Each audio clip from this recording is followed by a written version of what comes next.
Good evening, everybody. Thank you for joining us again for another segment of Real Talk Family Life, building shatterproof families one brick at a time. As usual, we invite you to use the emojis, clap if something resonates with you, give us a thumbs up, raise your hand if you have a question. And of course, you can use the chat both on YouTube and on Zoom for your comments. We want to acknowledge everyone who's joining us on YouTube this evening. And again, we pray for God's guidance and revelation so that there is perhaps some unity on how we can address tonight's topic, the role of parents in the education system, specifically the Caribbean education system. Now, this topic is really poignant. There's a lot going on. We're getting ready for back to school. We're waiting common entrance, SEA 11 plus results, etc. in the region. And we had a youth panel discussion on the Caribbean education system. And there we learned that our youth panelists felt that familial relationships were very important, that the role of parents and communities was instrumental for their success, for their continued success. So in this segment of Real Talk, we want to examine the role of parents who want to be supportive towards their children or their wards as those children navigate sometimes fun and engaging, but oftentimes pressure-filled and grueling education systems of the Western Hemisphere. We hope that tonight you will get advice on combating, mitigating, and decreasing challenges encountered. And we hope also to advance simple solutions that parents may use to advocate for their children.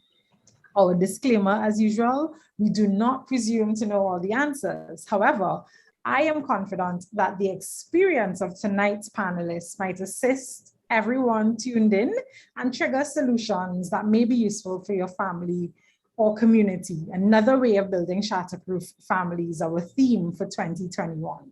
So our panelists tonight are all active educators, and we are grateful for their time and experience to inform our discussion this evening. We have Ms. Marcia Graham, former principal and director at Parents Education for Development in Barbados, Parados. Great to have you, magnificent Marcia. We have David Andrew, no stranger to this program, counseling therapist, school counselor, and chief education officer at the Ministry of Education in Grenada. David, welcome. And of course, we have Seneca King, teacher, educator, in Boston, United States of America, but of course she's Bajan, so she definitely has an idea of the Caribbean education system. And so I just want to, in that order, invite everyone to make an opening statement. Introduce yourselves, say hello. What do you hope to deliver on tonight's program? Magnificent Marcia, in true school teacher format. I will go to you first. Good evening. It is really a pleasure to be here to share. Parenting is at the heart of what I do. I spent so many years working with parents, and I know that once parents are comfortable, that then they are able to transfer that peace and that connection to their children. So this evening, I hope that we will be able to give parents in the Caribbean some strategies that they can use. We're sure that they're already using many of them, but we will be giving them some strategies that they can be used so that they will become more effective in the rearing of their children. David. Right. Good evening, everybody. So one little correction. I am no longer the Chief Education Officer, so I want to make sure the Chief doesn't hear you saying that. So, but I did act as the Chief Education Officer. I served as the Chief Education Officer for a stint in 2019.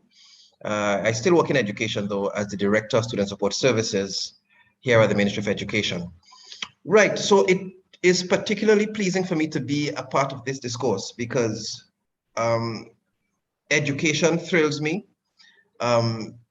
Education of children thrills me. And though I've spent a lot of my adult life and most of it in formal secular education settings, the education in and out of the family is very important. And that's where parenting comes in, because we have to straddle the education both in and out. And how do we facilitate that transition between the two and the link between the two? Is there a link at all?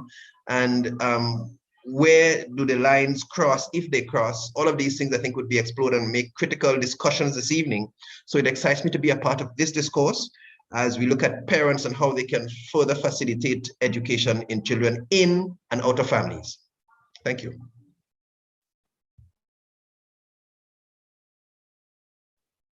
Over to you, Seneca. You have to unmute your mic.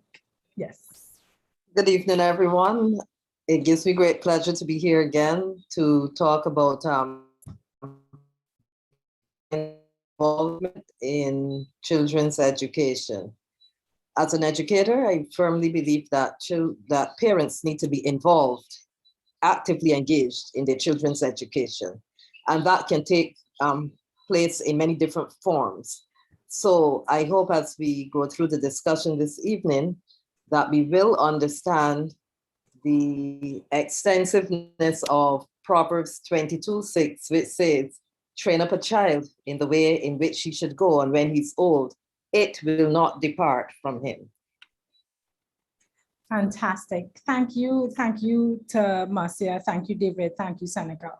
So, I want to read something from UNESCO, and while we are not going to address the issue of bullying tonight, it may come in a later program. I just thought this was so instrumental to give a background on the role of parents and why understanding what children go through is important to build shatterproof families and to be able to advocate for children.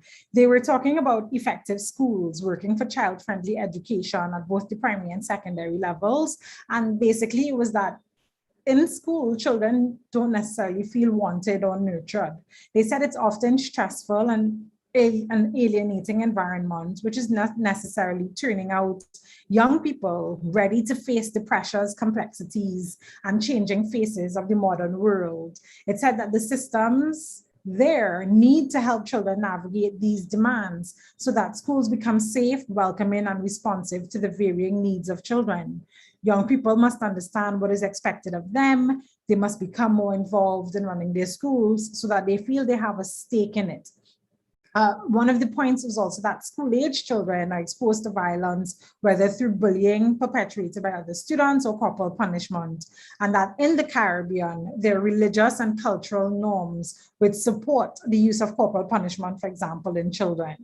So 1 in 4 secondary school in the region has experienced bullying. 40% have been involved in fighting, and 3/4 of children have experienced violent discipline at home. And so they go on and on and on about the education system adapting to address, what is happening in schools. But I think it's important that people understand that the first institution a child comes into contact with is the institution of family. And that's the importance of tonight's segment.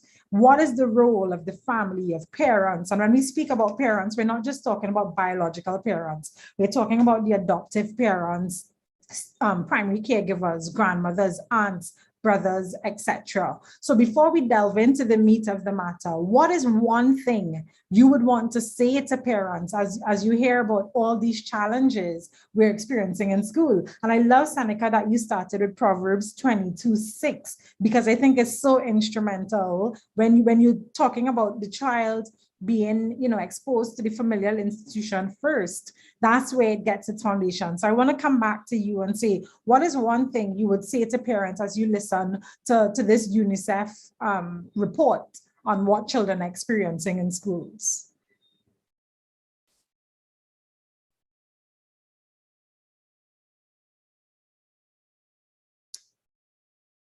I'm not sure. You have to be observant of your child.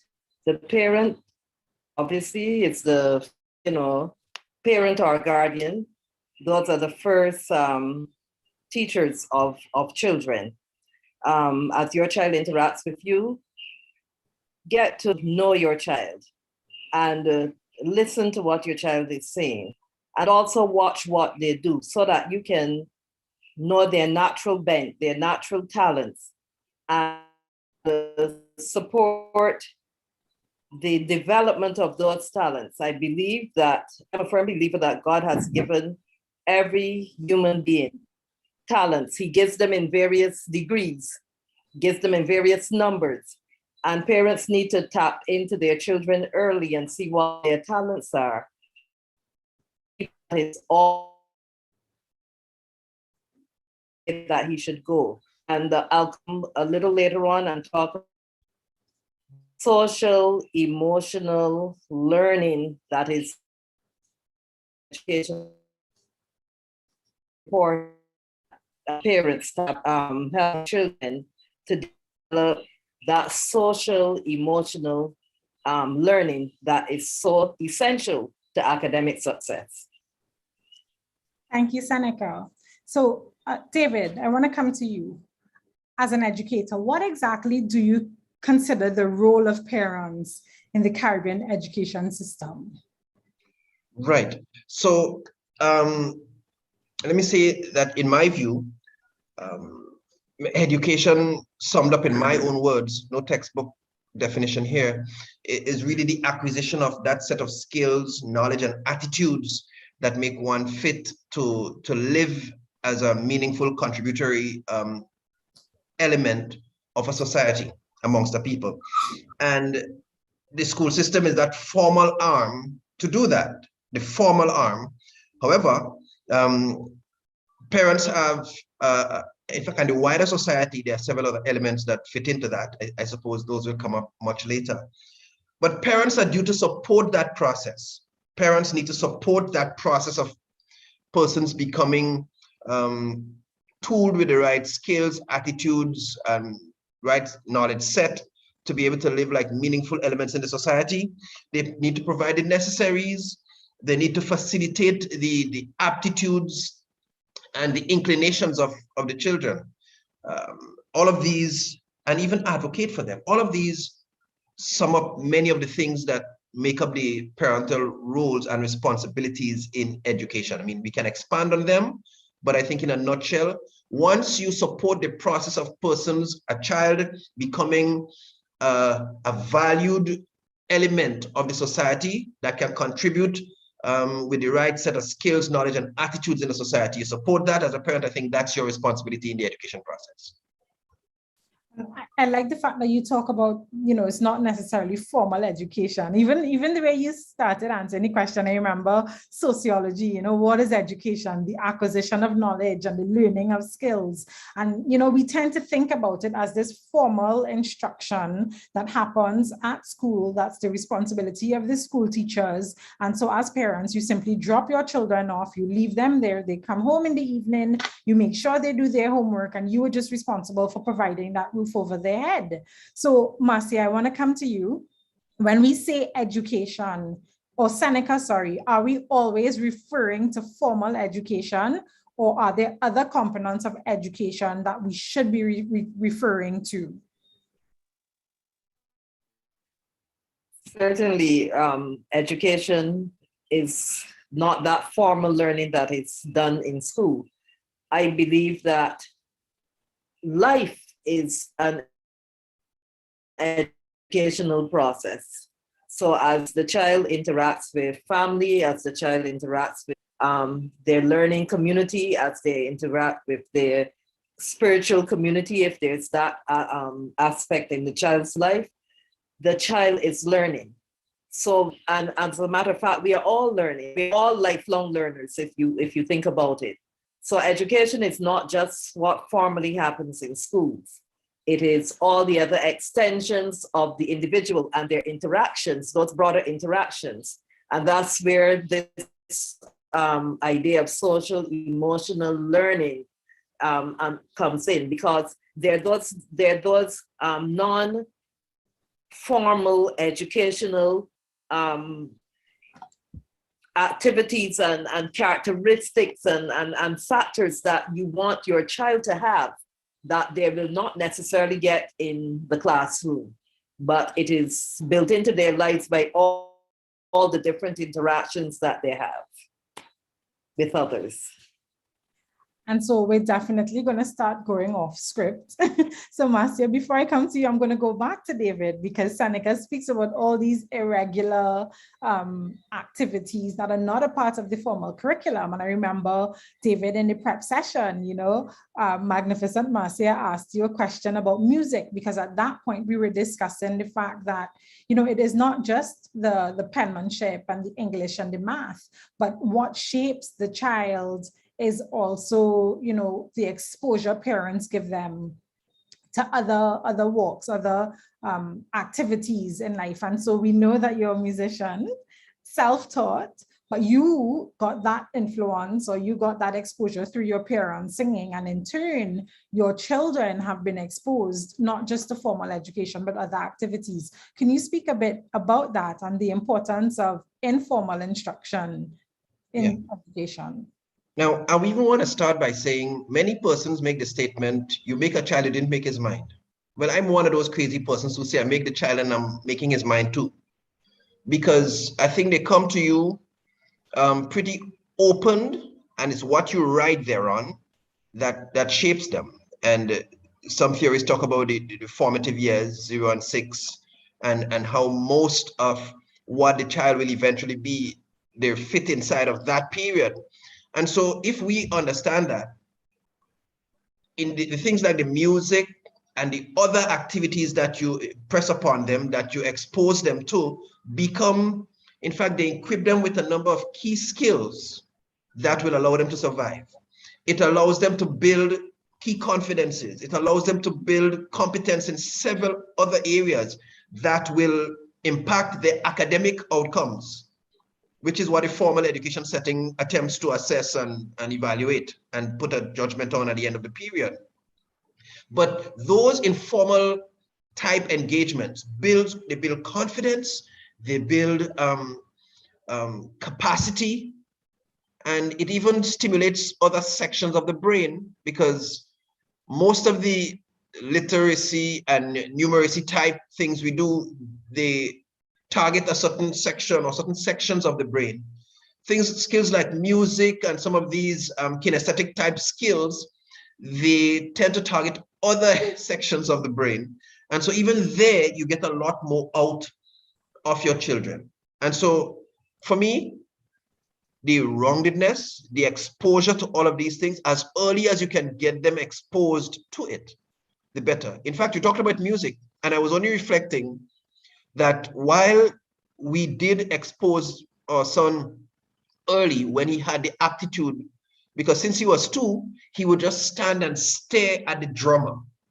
He would just go and stand in front of him and look there, almost transfixed. And we recognized, like many children, he had that kind of love for it. And so we facilitated that with the help of his grandfather, who has always liked that kind of stuff. We facilitated that, so he got the junior sets. But even before that, let me say, while his mommy, my wife, was pregnant with him, I used to play the piano for him. So even before then, there was this sensitization to music. So in retrospect, it's not far-fetched that he would like it and he would have a knack for it, because you almost pre-instill a predisposition for music there. But it just needs to be nurtured. And all of these things, you show them by example. Seneca was talking about social emotional learning. You show them by example, you do them, they would learn it. You show interest in it, they would become interested in it too. And all of these things aid the general education process. And I'd rest here. Thanks, David. Magnificent, Marcia. Such a repository of information. I want to ask or pose this question to you. What parts of the education system do you believe parents should be involved in? And what types of involvements are we speaking about when we ask parents to be involved? Are these parents just contributing to the class party at the end of the term? Are they just simply coming to that parent-teachers meeting midterm to see how the child is progressing? Or are we really asking parents for a partnership when we talk about parent-teacher associations or organizations? What parts of the education system are we speaking about? I believe parents must be in partnership with the school. And if you're in a business, that each partner has a different skill, but they bring whatever they have to the vision of that business. And the school must be able to share the vision of the school with the parents. And the parents must be able to buy into this vision so that what are the expectations of the school. You know the class your child is in, what is on the curriculum, what are the expectations of the school, and whatever levels are set for your child. And you must show the enthusiasm and set those high standards so that your child will be seen as a success in the academic development of that child as well as the school. So the parent must get involved, know what's happening on the curriculum, and then the extracurricular activities, like David said, their children have the propensity to do so many different things. And I believe with all of my heart that if we expose children to the swimming and to the music and to the art and the craft and get them involved in brownies and in cubs and all of those various activities, the environmental club, the agriculture club, things that will give them the practical hands-on and the social interaction with other children, that parents too must know what is required in all of these areas and find things, wholesome, creative things for their children to be involved in. Like David said, parents themselves must have their own activities. And when your children see you doing something, being there to see that you are the model, that makes it so much easier for them to be successful. So parents, get involved in what is happening in the school, get involved in the extracurricular activities. It's going to take a lot of time and effort and energy on your part, because once you become a parent, your child now takes center stage. And all the things that you do, that will revolve around that child. So you must get involved, stay involved, be prepared to give that effort and energy that is necessary to get your children motivated and to keep them motivated. And it's going to be a lifelong process. Because they're going to move from nursery school to primary school to secondary school, right through until they get their PhDs. Your support is necessary. So you're in for the long haul, and you're in to be supportive always. Yeah, I remember Dr. Neff saying, you know, she has adult children and she's still parenting. There's still room, they still call, and, you know, they would still ask, you know, Mommy, what's your opinion on this? So follow-up question to you, Marcia. Having parents get involved, stay involved, and understanding that it's a lifelong process, while at the same time modeling positive behaviors for their children, can you tell us what are some of the potential outcomes of positive parental involvement in education for our children? Well, once you are involved in your children's education, one, they know that they have your attention. They know and they feel that they are important. They've got your ears. They can talk to you. This is a form of you building relationships with your children, because you're able to talk and discuss about all the things that are happening in school to them and for them. They know that whatever happens in school will be relayed to you, communicated to you, the parent. And they know that once that is communicated to you, that you are going to ensure that they do the very best that they can. And that's one positive outcome. Building that relationship, knowing that the child will do well, and having them motivated and wanting to go on, because you are there to give them that support. They know that they can come to you for whatever they need. And so that is another really good outcome. And we want to build not only academic performance, but we want to build great parent-child relationships. And once that relationship is there, the sky is the limit. They will want to do things. You already, as the parent, you're motivated, and they will become motivated just like you. And you can do anything that you want to do. Thank you. David or Seneca, do you want to add or?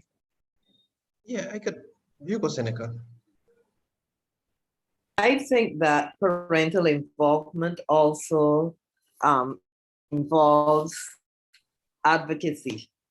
Parents have to learn to advocate for their children. So your child is not doing as well as you think he or she ought to be doing in school.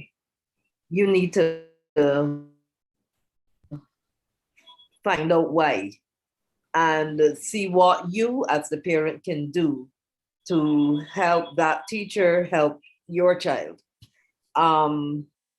Advocacy also comes about in, as a natural, something that you observe, that the child has an interest in type of job or particular skill, and you cannot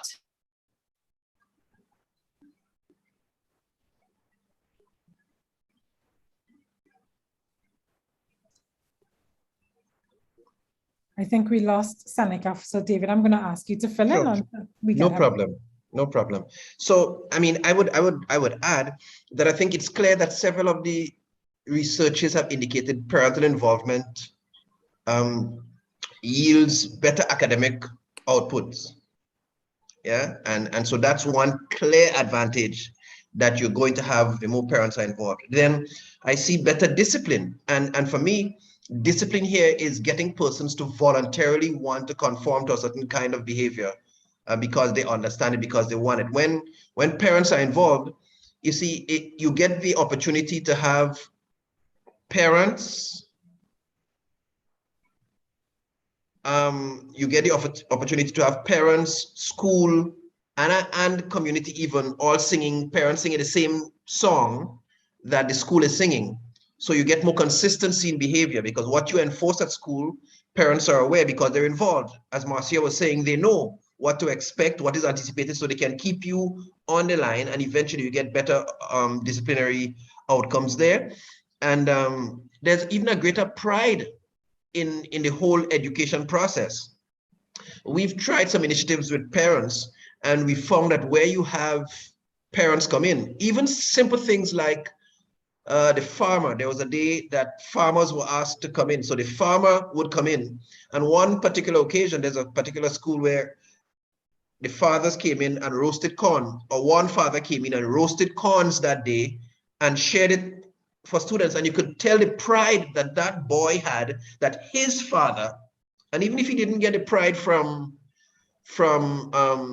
getting an A in math or for getting a B plus in reading, that day he was beaming and he was willing to challenge stuff and he was willing to do stuff. So you get a greater pride because of parental involvement. So the more involved parents are, the better, the more you have the children proud of their involvement and wanting to get involved. And I think you get greater partnership with yourself and the school, and genuinely so, because schools traditionally operate as if, well, parents are appendages to this process. Parents are just, well, they come in just to collect the report, to register the children, pay the fees, raise funds in PTAs and all of that. But the more involved we become, they hear our voices and they realize we have genuine input that we can make.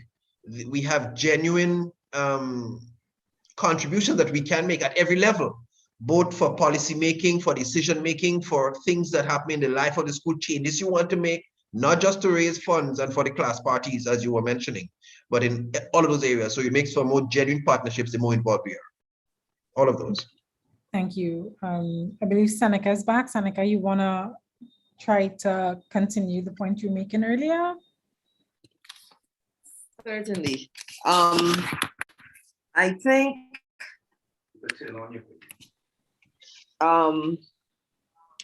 yeah, the point I was making is that if you know that your child has a particular bent, they have a like for a certain skill or content area or whatever, but it isn't offered at the school where your child is attending. As a parent, I believe you have the right to go to that school and to find out if this can be added to the curriculum, or if there's some external setting where the child can go to get access to that skill set that the child needs. So I believe a lot in parent advocacy, and I give you an example. I think I might have mentioned this in a prior program. I had some students that were interested in acquiring phlebotomy skills, but there wasn't that being offered at my school. So I found a way to get a curriculum put in place where they could liaise with a neighboring community college and acquire the same, the same program and skills that they would need. And I did that as a teacher, and I'm saying that parents can also do that for their children. And you'd be surprised that schools, if there are schools on the cutting edge, and if there are schools that really want to be true to their mission and be inclusive of all learners, those schools will want to, accommodate children wherever they can.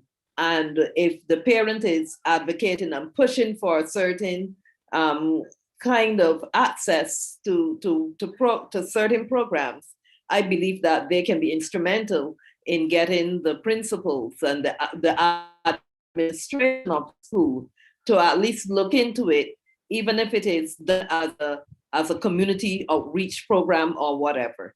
I'd also like to add, though, that I believe schools need to teach parents how to be better involved in the education of their children. So schools can have community outreach programs that target, because many times parents are willing and parents want to be involved in their child's education, but sometimes they don't know how. Apart from the PTA meetings and so forth, they don't know how they can help.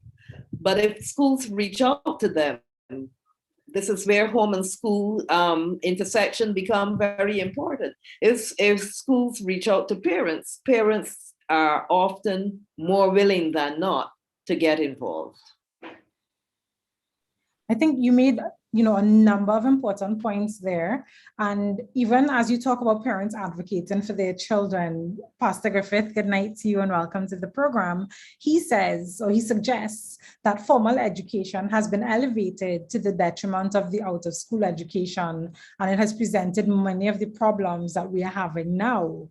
And, I just want to link that this is not what he's saying, but I want to link that to the whole concept of advocating for our children, because that is so instrumental. And I like the fact that you speak about phlebotomy, but there are also children who are interested in things like robotics and STEM, and schools just seem to be hopped on, to use Pastor Henry's words, building the machinery or continuing the machinery of society instead of encouraging children to explore their passions and pursuing their passions, as Marcia and David said earlier. So, we want to come back to robotics and STEM, etc.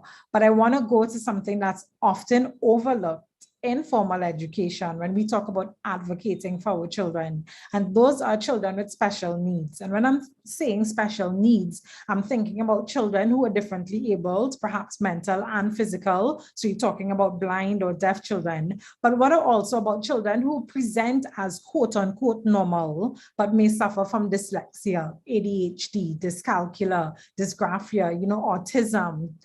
There's so many, on the ambit of what can be, for lack of a better word, abnormal or different learning abilities of some children. And parents do not know how to advocate, because in our education system, you're gearing children towards the secondary entrance exam, you're gearing them towards CXC, towards CAPE. And so if you're not good in math, add math, English, literature, the sciences, etc., then we have to find somewhere special for you to go. How do we advocate for children who have special needs or who learn differently within the education system so that they're not ostracized? And I want to come to David first with your experience as a counselor in the school system in Grenada. Right. So I think one of the key things, because you see this section of our population receives several layers of stigmatization starting from home. Starts from home and then it gets into the school, they have it among their peers, they have it even among teachers, they have it, and you can go right up to the state with different levels of stigma and lack of support. But if we want to encourage parents to genuinely advocate, I think one of the very first things is to get parents to become comfortable with the fact that their child is a child. They may have a condition, they may have a disorder that the DSM-4 classifies as X or Y, ADHD or whatever it is. They may have that condition, but they have capabilities. They have ability to learn and to perform, and it might just require special attention to understand those needs and be able to facilitate them. And here's where the other agencies will come in. But I think a key part of that is getting parents to accept, because quite a lot of the times, parents are so ashamed that I have a child who has a short limb or who seems different to the average other child that they don't even stop to recognize that these children have abilities, these children have potential, these children can contribute meaningfully to society like good citizens. And that's what education is. In other words, they're educable. They can contribute. And if parents come to that place, they're beginning to be ready to advocate. And then they can say, let's form agencies, let's form organizations, pressure groups, so that we can say to the state, we need this, the voices of the parents here. But that's not happening largely. We quiet. We want to keep it quiet. We want to keep it hushed as much as possible because we feel embarrassed about it. And that's unfortunate. Once we get parents to begin to accept this and own it and recognize that being differently able is not a death sentence. It's not a sentence. In fact, I say to people, persons who are differently abled, they are not impeded by having all their limbs. They are not impeded by their normalcy. Because many of us who believe we're normal, we see, we hear perfectly, we have all limbs. We're not like that that guy, the motivational speaker, Nick Vujicic, I think you all must have seen him across YouTube, the little arm there, but he is fulfilling purpose. He is living, he's finding meaning in life. I mean, and there are several other persons who do that. And when we get parents to understand that it's not a death sentence and they're not impeded in their ability to fulfill a purpose and to live meaningfully, we can begin to prepare them to advocate, I think. Yeah. I totally agree, David. And, you know, in the US, they do such a great job of advocating for special needs children. Just recently, I saw on LinkedIn a photo of a mother with her autistic son at, I think it was a Walmart or Target, one of those major chains. And there was this bin of stuff that were just thrown in, you know, those things that they try to sell off at 99 cents. And she took a photo of it before. And apparently the child would have taken some time and sorted the bin. And, you know, the caption was, this is what happens when you employ, you know, the differently abled or autistic children or children with quote unquote special needs. You have a more organized member on your staff. And I agree with you, sometimes fail to see the capabilities and the contributions that can be made from persons who don't look like us. And so Seneca, I want to come to you and ask you to speak about your experience in the US, because you also surprised us by telling us, you know, you have a colleague who's visually impaired or and you know is fulfilling purpose, so to speak.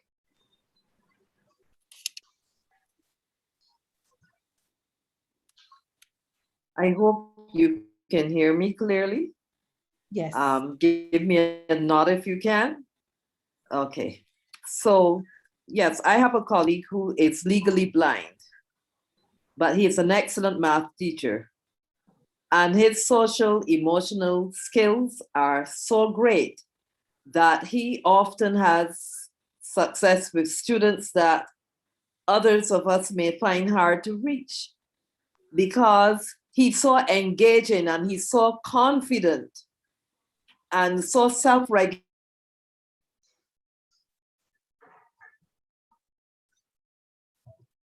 I think we lost Seneca again, unfortunately. We'll come back to her. Marcia. Because he, as I said, is an excellent math teacher, and he rides the train and walks from the train station to school every day where I drive into school. He negotiates the train and bus or whatever and gets to school. You see him operating at school. He is as efficient as I am. He's just not as, visual as I am, but he operates like a normal person because he is normal. That's his normalcy. He's grown up with not being sighted as much as we are. So for him, that's normal. And I think, again, this is where teaching children to be confident in who they are and not being ashamed of a child because that child is different. And I grew up where such children would be called stupid and they're shunned and so on. But this is why it is important to teach students how to be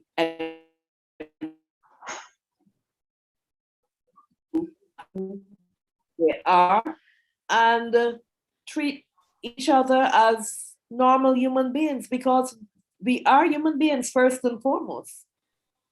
Yeah.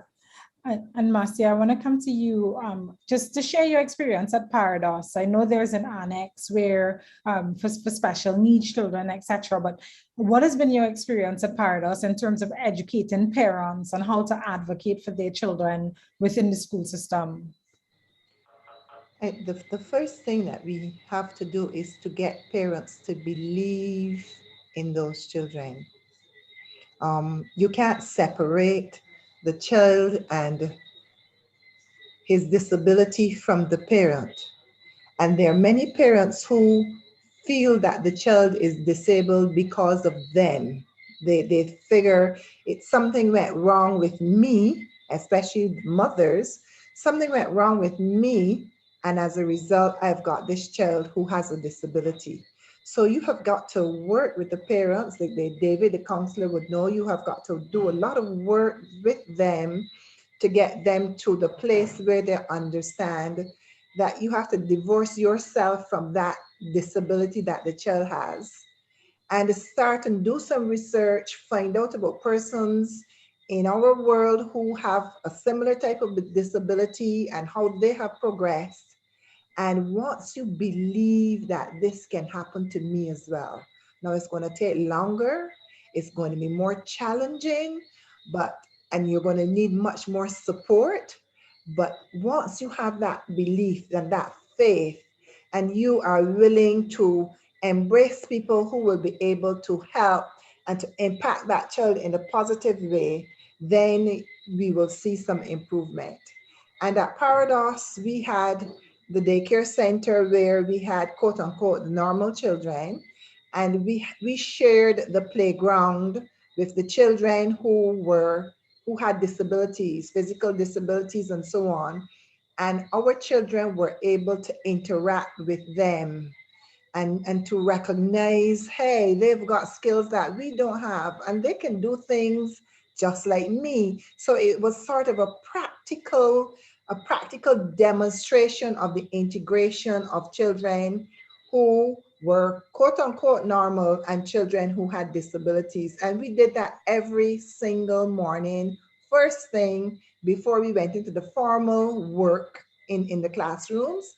And so our children were able to socialize with those children with disabilities. And it was a really fantastic experience. Thank you. Still with you, Marcia. Do you think it is possible to remove the negative stigma from individuals with quote unquote disabilities so that everyone benefits? And do you agree that, perhaps it has to start at the parents, obviously, but even if it doesn't, that there's something that can be done within the education system to remove those stigmas. And this question I want to pose to all the panelists. How to remove those negative stigmas from individuals with disabilities. And I'm using disabilities in quotes because even the word disability seems so negative or seems to be, you know, to connote something negative, or individuals who have different abilities so that everyone benefits, both them and us. And I'm saying that because obviously that playground involvement in the morning shows that we can coexist, shows that, you know, we can work together, we can cooperate, we can have conversation, etc. The children don't see those labels, yeah, but we teach them, we educate them into believing you are normal, he's not, you are bright, she is not, you have 2 feet, and therefore the connotation is that you are more advantaged in society and they are not. Is it possible to remove those stigmas from the individuals with parental help, and how do we do so in the education system? We may not be able to eliminate it totally, but we can work to highlight persons with disability in our community who are doing very well. Seneca talked about her workmate who is legally blind. And we've got several cases on Barbados that you have the Olympics where you see persons with no limbs and they are out there enthusiastic and running and doing well, just as you can place them alongside. In fact, the Paralympics came just after the normal Olympics. So we can begin highlighting, continue to highlight, emphasize that these persons have got skills and talents and abilities and knowledge, just like all of us. And in fact, some of them have some areas that we, the normal people, don't have. And we can just treat them like normal people. Continue treating them like normal people. And that belief, having that belief and the ability to advocate and to stand up for the things that we need, because working with persons with disabilities will take more sometimes and more finances and more support. So we've got to be able to work harder, be more persistent and consistent, and know that we're going to have good outcomes. And once we keep doing that, keep doing it and keep doing it, then I believe that over time you will start seeing persons as just another person. He has no legs, but he's just another person. In Barbados, we've got a young man who I think he's a joiner. He does upholstery. He has no feet, but he's a fantastic dancer. So when you see him dancing, I think, wow, I can't do that. So once we highlight the positives and we continue to do that, we may not be able to get rid of the stigma totally, but I think it will become less. Yeah, and David, one of the things you advocate for is state support or government support and NGO support. How can we normalize persons with different abilities? And I remember the example you gave of that young man who's able to say who's in the classroom when he enters. Over to you. Right. So along with what Marcia has said about working with parents and working to normalize our perception of these persons with different abilities, the school system, I think, would have a lot to do at some point, because even though even parents begin to see them as normal and believe, the medium through which the formal education skill set is brought to them is schooling. And so some work would have to be done there too. And here in Grenada, we do some mainstreaming. So those persons with degrees of impairment, they're included in the regular mainstream. And that, I think, that inclusive approach is a step in the right direction, because it tells other persons, listen, he may have some ability that's different to yours here. He may not see the same way like you, or he may not hear as well as you, but he belongs here. He has a place here. He's a normal child, and the system must make the requisite accommodations for them, right? So the ramps and all of the accommodations, the brails, and all of the things that would need to facilitate those persons accessing quality education in the system, the training for the staff, and all of those things that it would take to have those persons meaningfully engage educational material. In fact, in our setting, we have itinerant teachers who are specifically trained in special needs that go to schools to work with those populations. Do we have enough of them? That's one of the challenges. And here's the question of state support, because we probably don't have enough for the ratio of persons they may have to serve across the school populations. So that's one of the challenges. And then sometimes you find special needs populations are often looked at as a last resort, laid down. If we have more in the budget, they're probably the first to get truncated once you have to cut budgets. And here is the challenge. Here's where state support is generally required. It's already a burden for parents. The transportation to find them, the adapted transportation, so for ease of access to transport means, that's a challenge. And if state doesn't support those children, some parents will just gladly keep them from the embarrassment of trying to find a taxi and the cost thereof. And the public bus service, that's another story, because every day you have to get probably scorned or somebody's saying some mean stuff. So the support that's required is a lot financially, and you need NGOs, you need states saying, listen, we are covering for this population because they can contribute.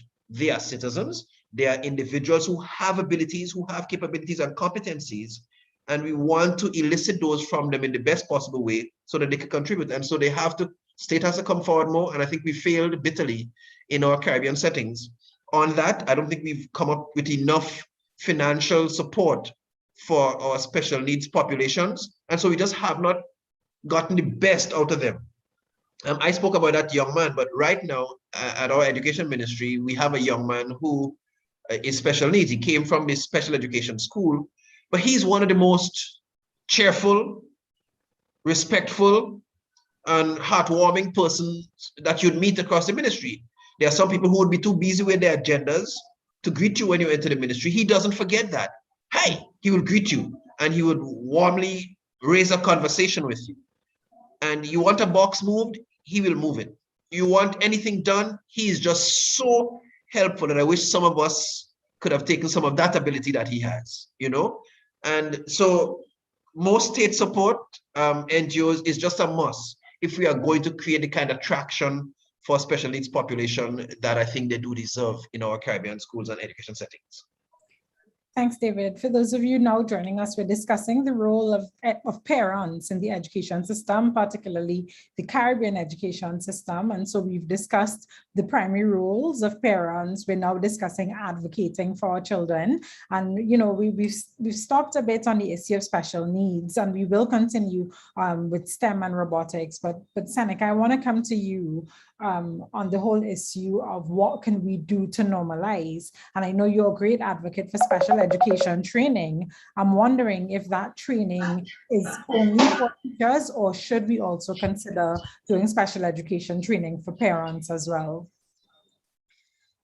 Definitely. I believe that all teachers should be SPED trained as part of their normal curriculum in their teacher training schools or whatever.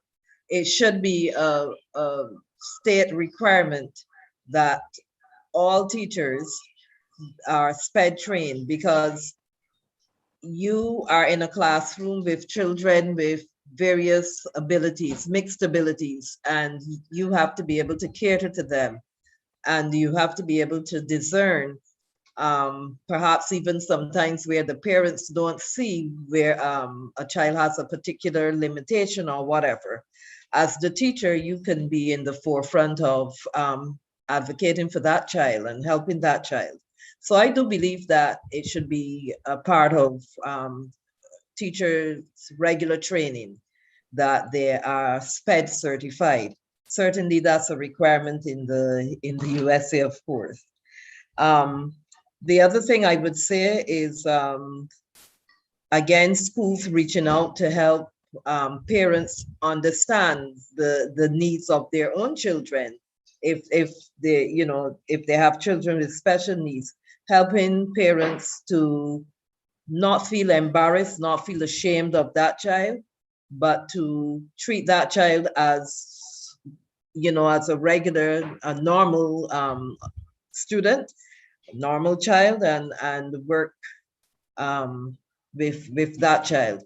Now, to David's point about state support, I believe that in the Caribbean, this is where parents of children with special needs can form their different coalitions, their different groups, pressure groups. And when politicians come around to get your vote at certain times of the year, or, every 5 years or whatever, put some pressure on them to include special needs education efforts in their policies, because this is where it has to start. Parents can, hold politicians' feet to the fire, so to speak. You want my vote, but my child needs this. Our children need this. And so that special education becomes, a premier consideration among policymakers, education policymakers. Thank you. Oh, go ahead. Goes a bit further too. Once these children are out of school, out of the school system, you really have got to prepare them for the world of work. Correct.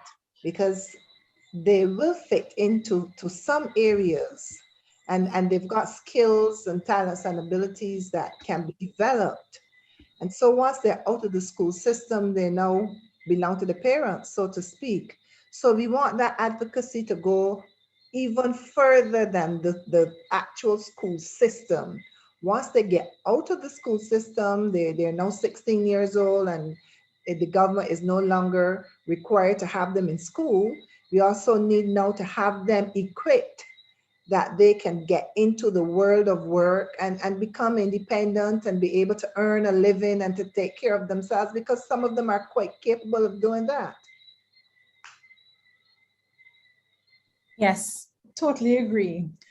So even as we talk about advocating for children, COVID has had a big impact on the schooling system. A lot of classes were online. We seem to be going online again. Just yesterday it was announced in Barbados that, we're no longer going forward with face-to-face instruction, etc. But technology has been a major issue for some parents. So you have the issue of advocating for children, able-bodied, not able-bodied, differently abled.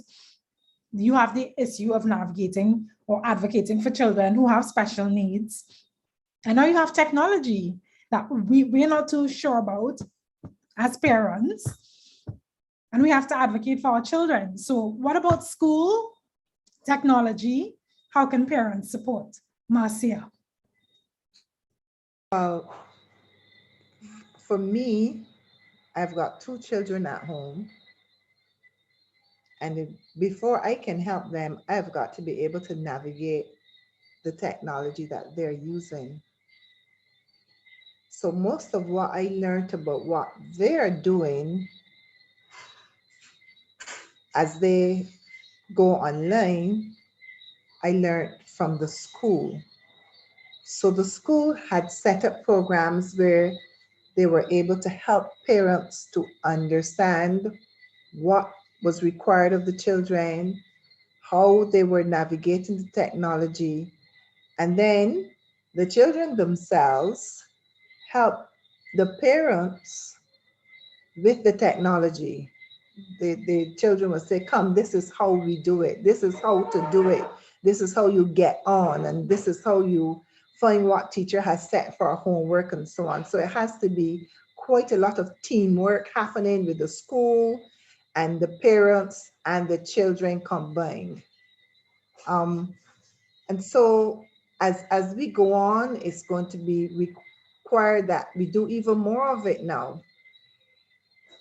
One of the greatest challenges is the time factor, because there are parents who are going to the office to work and the children are in a classroom at home. And so there isn't always someone there, an adult, to supervise the smaller children to ensure that they get into their classes on time. There were times when I wasn't able to navigate the technology. You have to find a teacher or the IT coordinator or someone who can assist. So it calls for much more interaction, much more engagement of teacher and school and home and classes. But technology is the way forward, and the children can learn a lot more on their own without the teacher having to teach them every single thing. And I've learned so much from the YouTube videos that they use. So parents have got to find the time during school time, when the children are online, outside the school time, reorganize your own time so that the children are supervised. It takes a lot of juggling. And some parents are trying really hard, some are effective at it, some of them are really frustrated. And so we've got to encourage them. This is the way forward, and we've got to ensure that we stay with it and we get as much help and support as possible, and keep an open mind, because we need to learn more about what the children are doing and how they're learning so that you can help them more. Yeah, thank you. Seneca, I remember you saying that even the support you received from your parents when you were going to university, and them saying, we're here to support you. We may not know how to help you with the actual work itself, but just their presence and being there. So even as we navigate changes in educational attainment and in education, parents may not know how to use the technology, but support. Again, our youth panelists spoke about community support and parental support and how that impacted them. So I want to shift a bit to, even as we're on the issue of parental support and the change, in navigating how the teaching scape has changed. Seneca, David, Marcia, at what age do parents start looking for special gifts in their children? Is it something that we navigate from the time they are infants, or do they gravitate towards it? And that's a leading question into children with STEM and robotics from our earlier dialogue. There are children who are interested in mathematics and engineering, technology, etc. But it seems like our education system does not foster those. And so you have these bespoke programs on the side from the Ministry of Science and Technology, but it's not being normalized. At what age do we start looking for special gifts? And how do we deal with children with their interest in STEM and robotics? Well, I believe that parents should be observing their children from the get-go. I mean, of course, a baby may not show you its interest, at the age of 1. But I believe that as children develop between the ages of 1 and 5 years, you do see certain bents towards certain kinds of activities, certain books, even their little ABC books that they read in their formative years. You will find that some children gravitate to one kind of storybook more than the other kind. And certain toys appeal to children more than other toys, and so forth.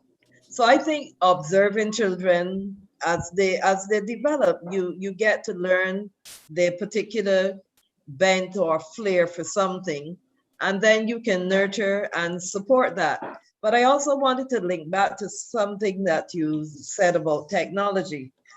My observation is that most young people today have cell phones, and they can do things with that cell phone that I myself don't know how to do. They seem to know the technology. They seem to be born with that technology in their fingertips, if you ask me. All right, okay. And even sped children can do, I should say special needs children are very versatile with the way they use technology. So not only do parents need to learn from the schools, the different platforms and so on that the children are using, but the children can often teach their parents how to navigate that platform. And parents can learn a lot from their children. I learned a lot of technology from my students because I am not that tech savvy, but they are. And so then the question to you, David, is how do we change our mindsets and encourage children to pursue their passions? And again, coming back to the whole idea of music and art instead of traditional careers like engineering and law and medicine.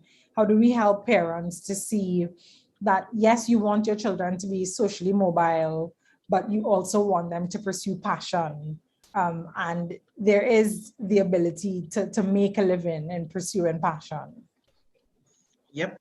I mean, I still want to join in that first question. As early as you can, try to nurture those aptitudes. And I think Seneca said it, but as once you see them, and in fact, if you understand the developmental needs and stages of the children, you'll be attuned to what's happening. Because there are times when they do some things that if we're not careful, we can misinterpret those things as mischievous. We can say that he's just miserable, and we all know about the terrible tools. And so when they climb, when they're very sure-footed, instead of seeing the athleticism in the future there, instead of seeing the sure-footedness and saying that surely can result in some kind of balance or some kinesthetic kind of ability, dance or whatever it is, we say, oh, he's just miserable, and we tell him sit down on that kind of stuff. So we need to understand the developmental stages and needs and nurture them, so that you get the best coming out of the children in terms of their giftings. And how do we change mindsets? I think we need to grow to realize children can be absolutely anything they want to be. In our day and age, we have several industries that are extremely lucrative. You have a multi-billion-dollar sport industry. And when I was in school, I had good athletic ability. I mean, I used to run cross country of a population that was over 700. And I was in the first 20, and I had brothers. I have a brother who is a little older than me. He was always in the top 6, and we did this for fun. I played cricket in my school. I used to open bat and wicket keep. I played it for fun.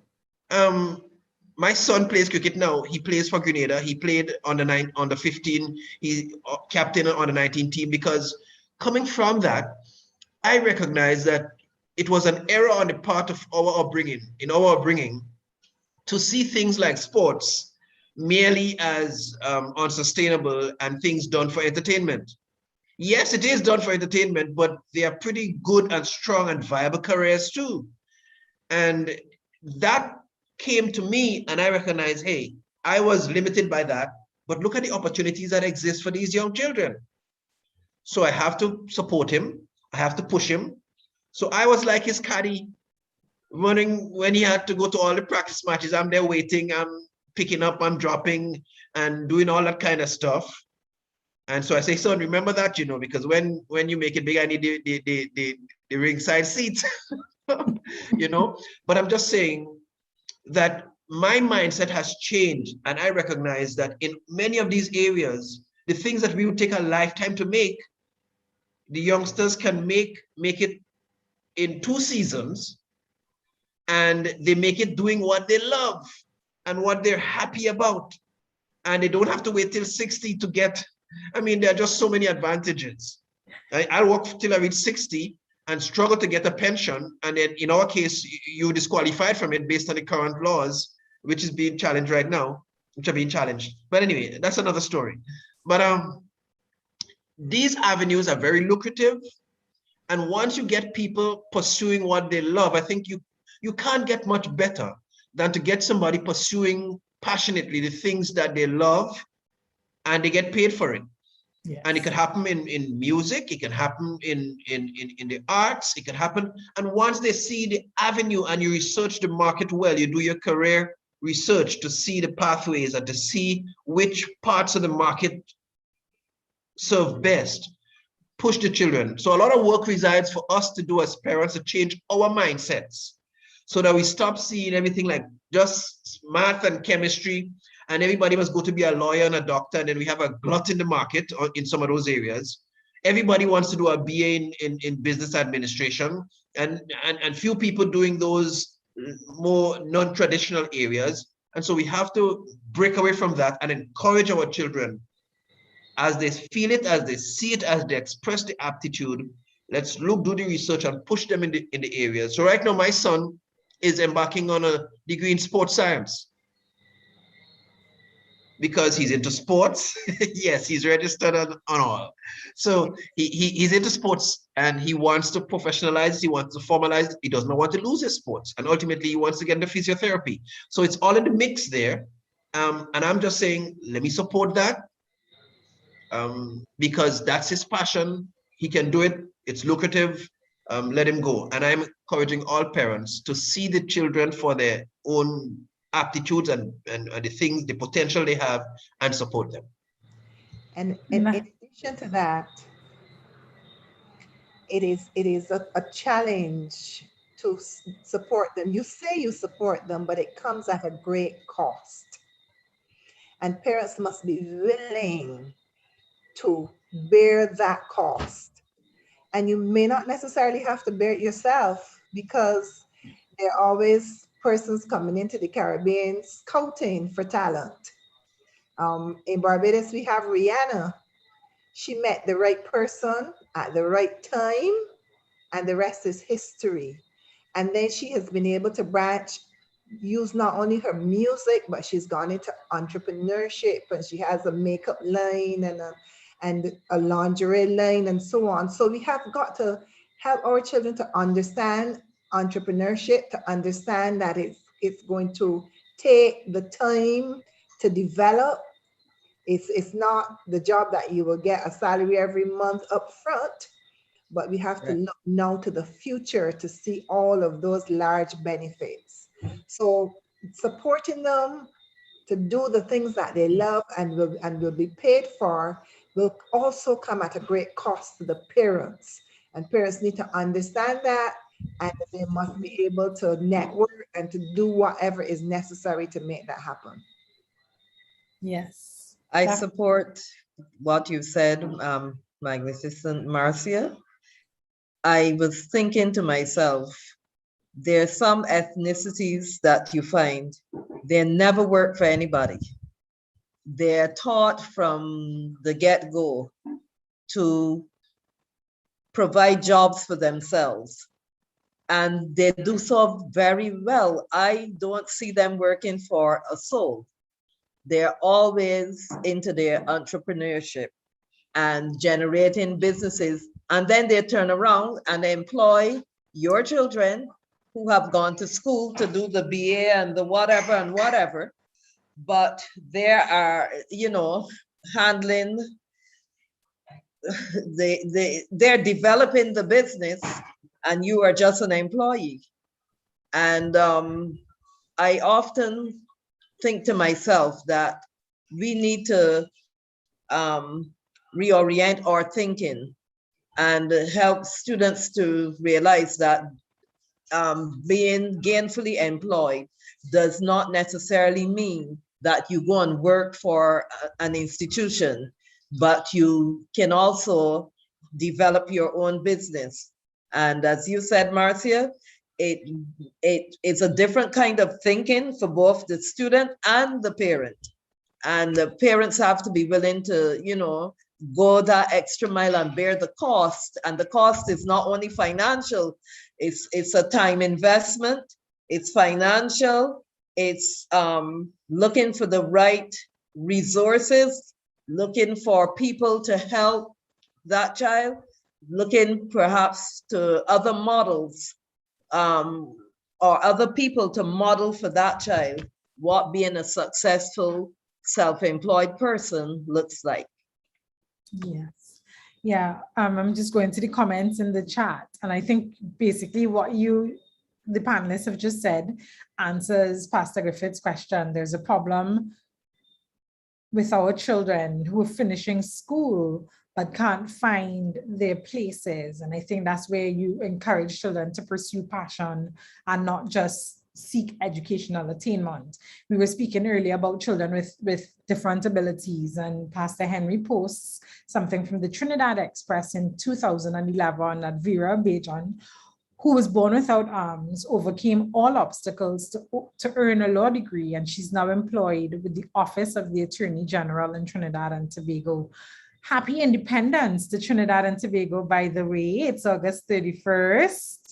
So timely post, timely example. Go out and pursue your passion. Happy Independence to everyone joining us from Trinidad and Tobago. Now, as we wrap up, we always want to end the session with our personal responsibility. Believe it or not, we're almost at the top of the hour. And so UNICEF, again, I want to quote from there, says that the solution to classrooms and parental involvement, that works with their goal is to have primary and secondary education where children, feel like their holistic development is supported regardless of their ability or their background. And they've proposed that the core of this is the effective schools framework or child-friendly schools, which provides a learning environment where children feel cared for, respected, physically and emotionally safe. And under that umbrella, the child-friendly school, they said that basically summing up everything our panelists have said tonight, schools must have classrooms that are more child-centered. Teachers should be trained and encouraged to use strategies that cater to different learning styles.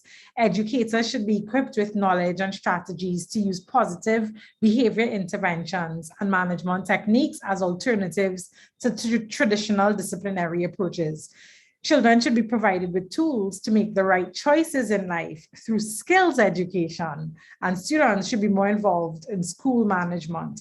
They also propose that the arts, music, and sports should be used to keep children connected to school and committed to their learning, regardless of the area.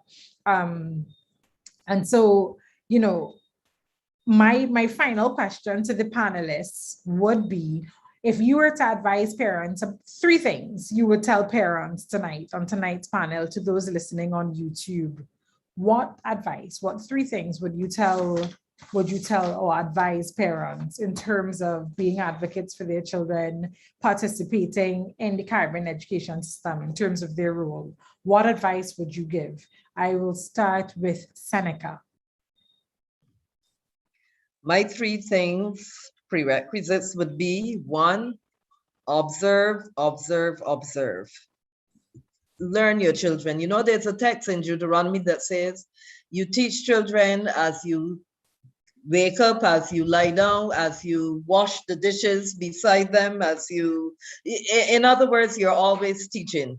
And as you interact with your child and you observe them, you get to know their natural bents, their natural tendencies. And when you observe something, when you observe a child going in a particular direction, be supportive of that, encourage that child. As I said to an audience before, you may not know how to do the work itself, but you can encourage the child by helping the child to find resources, getting in touch with people that are in the same area of interest as that which your child has. So encourage. You can sit at night when that child is working on their content, their homework or whatever. You may not be able to help them solve the math problem, but you can certainly give them a sandwich, a drink. You can sit up with them till they write their paper or whatever. that is the kind of parental involvement you want. And lastly, remember that you are your child's first and best advocate. So advocate, advocate. Talk to the politicians, talk to the school administration, whatever you have to do to help your child, be the advocate for your child. So those are my three things: observe, encourage, and advocate. Marcia. My three things would be, the first one would be build yourself as a parent, as a person, because you're a person before you're a parent. So keep building yourself, keep strengthening yourself, keep upgrading your education, keep being interested in what is happening in the environment. Let your child see that you are interested in lifelong learning. Have your own hobbies, have things in which you are interested and passionate about. So you must continue to build you as a person. And once you do that, your child will see, hey, my parent is a good model. And then once you are building yourself and you're contented and happy, then you are in a good place to be a better parent. The next thing I would say is that parents, you must keep involved in everything that your child is doing. All the education, in school education, the out of school education, the extracurricular activities, know what is happening, know what is expected of you, and always be there as much as possible. Remember, parenting is spelled T-I-M-E. You must find that time. And thirdly, you must help your child to develop in an all-round way. There's the academics in school, but all of those out of school activities, we say there's the hidden curriculum, the courtesies and the good manners and the social interaction and the emotional development and getting along well with people. All of those things you as a parent must be involved. And I remember going into the gas station and paying for the gasoline and then saying, thank you so very much. And the child saying, why do you have to say thank you? You've paid for the gas. That's enough.